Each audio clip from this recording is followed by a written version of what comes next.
So CBDCs have become a big topic. I mean, already the name is quite revealing. Central bank digital currencies. I mean, CBDCs are presented as if it's something brand new, when the reality is we've been using BDCs, bank digital currencies, for many decades. There's nothing new about that, and it works well. Bank digital currencies, that's our current system. So the only difference is the central aspect. And who's pushing for this? Well, the central planners. And is there a need for it? No, there's absolutely no need for this. Because the current financial system doesn't have any problems in terms of settlement and transactions, because we have choice. There is a lot of choice.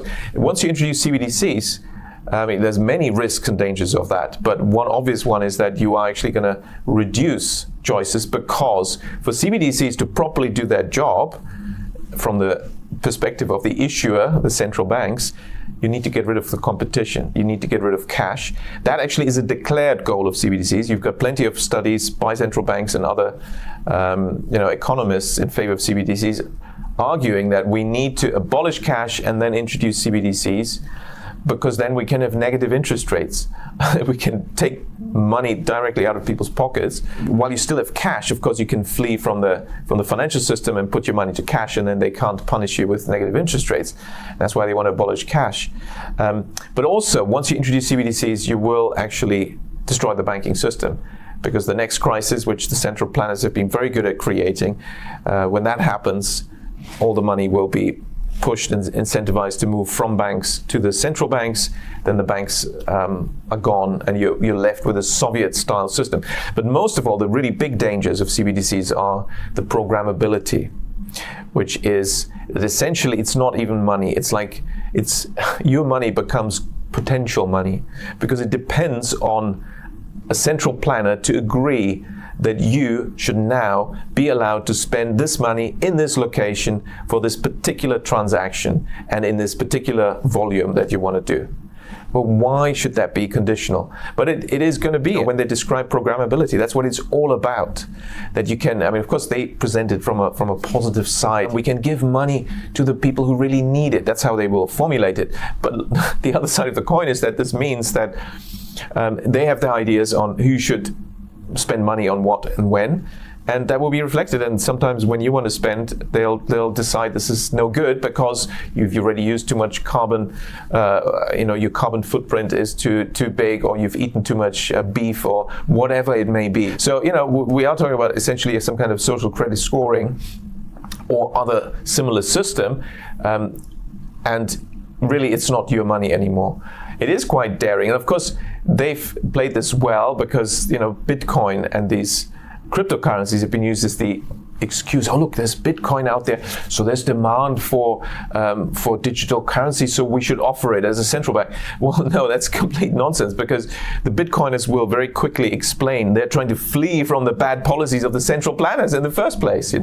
So I think that's one function that it clearly has already served, to allow central banks to come out and say, oh, CBDCs will be a good idea now. Yeah. But the other function, I think, has been to suppress the gold price, because Bitcoin has been marketed partly as sort of the digital gold. Since the central planners have created enormous amounts of money since 2020, one traditional and normal warning signal would be watch the gold price go ballistic, and that hasn't happened. And one reason, of course, is the massive intervention by the biggest owners of gold, which is the central banks, to keep it down. And to make that task easier, it helps if there's other outlets for those doubters, and critics of central bank policies. Where else can they put their money? Well, there's Bitcoin, you see. Well, the push for CBDCs is the final step in a multi-decade program by central planners to increase their power over the people, over countries. This is the ultimate step, because the powers of CBDCs are so extraordinary. That even the worst dictators in past centuries could only have dreamt of having such enormous power over the lives of so many people. We are talking about a very dystopian future if we allow central banks to issue central bank digital currencies. Even if the original designers and heads of central banks who are launching this are super well-meaning. Let's give them the benefit of the doubt. We just know what human nature is like, and history is the best guide. If you give power to people, power gives temptations.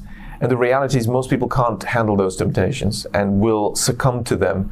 And the temptations of power are to do things that are not good for those that are under this power. I think the power would be abused, if not by the original generation of launchers, then by the next generation. I mean, who's to say that only, 3 years later, 5 years later, the next generation thinks, well, now is the time to really use these tools. And it will be a completely totalitarian system of such frightening proportions, it's hard to imagine. There is a link to AI because, of course, one counter-argument against this would be to say, well, okay, it's a power tool for central planners, but surely they're too busy, and how could they ever plan and micromanage, 80 million people in Germany, or, all these millions of people? Well, that's where AI comes in, doesn't it? In other words, it'll be algorithms that will, for most of the majority, control their spending in the future. And of course, the algorithm will be centrally sort of programmed in certain directions. The micromanaging decision will then be automated. And that's even more dystopian and will be hugely, frustrating is probably the most benevolent way to put it. Because, you're trying to do something that's genuinely good for everyone, but because of some quirks in the algorithm, you're not allowed to do it. You have no right to appeal. The algorithm, because it's so many masses, you can't practically have an appeal process. You just won't be able to use your money for certain things, and then there's nothing you can do. And do we want to live in such a society where a small group of central planners have this extraordinary power over everyone's lives? There's no freedom.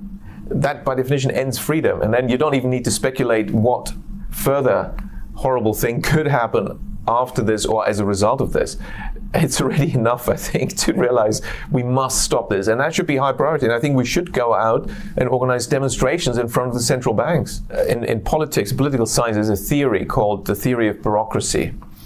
And it argues quite convincingly, using human nature and recognition of how you work when you're in a bureaucratic system. Bureaucracy always wants to increase its powers. And that has been actually literally the history of central banking. They've used every step over the decades to just increase their power more and more and more. In fact, the central bankers have been beneficiaries of every crisis. So they had no incentive to avoid a crisis because they know after the next crisis we get more power. And the argument has always been, we couldn't stop this crisis because we didn't have enough power in this and that and that. And so after that crisis, they get that. Now, next crisis, they will give you another excuse and then tell you why they needed more power. So this is literally what happened. In my book, New Paradigm in Macroeconomics, in 2005, I warned of the recurring banking crisis and the coming banking crisis, but also what was likely to happen with the next banking crisis. They're again going to reward the central planners. That's exactly what happened after the global financial crisis, 2008, what's called the global financial crisis.